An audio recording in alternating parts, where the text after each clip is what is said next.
Hello my dear students, once again welcome back to my channel. I hope you all are doing great and I hope you all are watching my video lessons regularly. So students, keep updating me about yourself in my comment box below. Students, let's begin with today's video lesson. But before beginning with today's video lesson, I have a little work for you and I hope you remember those three things which you have to do for me. Yes students, you have to like the video, you have to subscribe to my channel so that you will be updated, and you have to share the video lessons with your friends and classmates. Alright, so let's get started. Students, in the recent video lesson, we have already understood about countable nouns, uncountable nouns and partitive nouns, right? But in today's video lesson, I'll be explaining you further about partitive nouns. Since this concept is new for you guys, so I thought of explaining it further. So let's begin with the video lesson now. Students, what we have understood about partitive nouns? See, in the recent video lesson, we have discussed that we have two types of nouns, right? We have uncountable nouns and we have countable nouns. So students, we all know that uncountable nouns cannot be counted. But if we have to change this, if we have to transform our uncountable nouns into countable nouns, we have to add partitive nouns to them, right? And how we can do this? We can simply say that a partitive noun can be called a word or phrase that shows a part of quantity of something, right?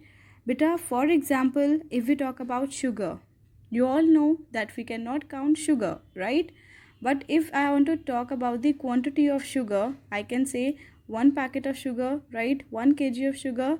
But to change that into countable, I have to add partitive noun to that, right? So we can simply say a handful of sugar, or I can say a spoonful of sugar, right? In this way, I can change my uncountable noun into countable. Similarly, if I take the example of oil, you all know that we cannot count oil, right? But do you think that we can change that into countable? Yes. So we can say a liter of oil. So in this way, we can use partitive nouns, right? Similarly, if I talk about salt, you all know that we cannot count salt, right?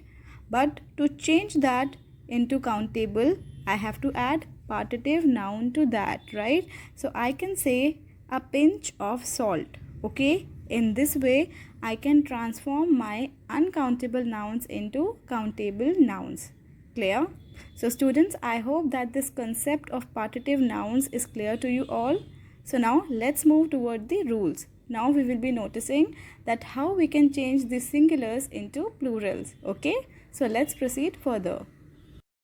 My dear students, let's see rule number 1. Beta, rule number 1 says most nouns form their plurals by adding s to the singular. What does it mean? It simply means that whenever I have to change my singular into plural, I have to add s at the end, okay? So let's see this example. In singular, I have bee, but in plural, it will become bees, okay? Ear, ears. Eye, eyes. Rose, roses. Table, tables. Window, windows. So students, in order to change these into plural, we have to add s at the end. Okay, clear?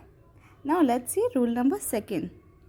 Rule number 2 says nouns ending in s, double s, x, sh or ch form their plurals by adding es to the singular.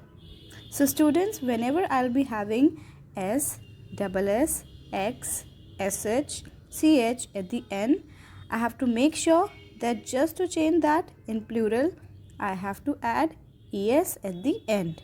Okay? Students, let's see these examples. Examples can be box, boxes, brush, brushes, batch, batches, church, churches, watch, watches, loss, losses.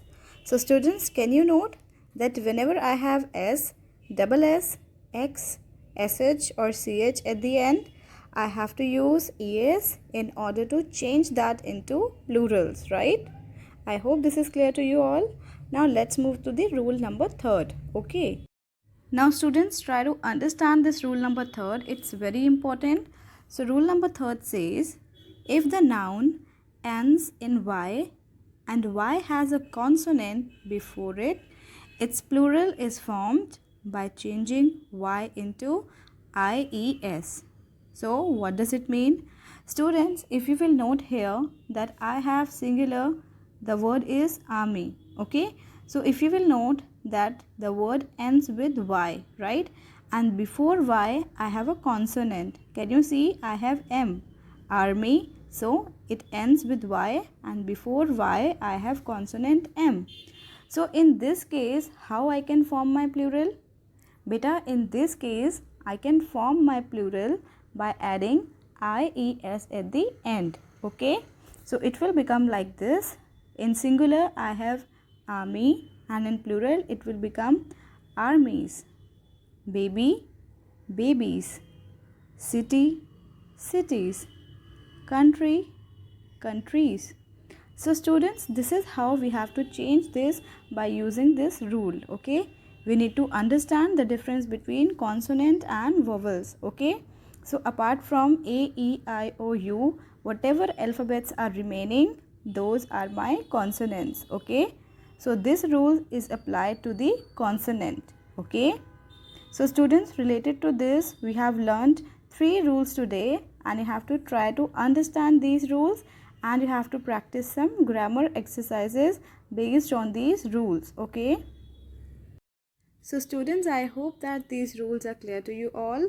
So now in the upcoming video lessons, we will understand some other rules. Okay, till then, you keep on completing your work. Please write down all these things in your English Fair register.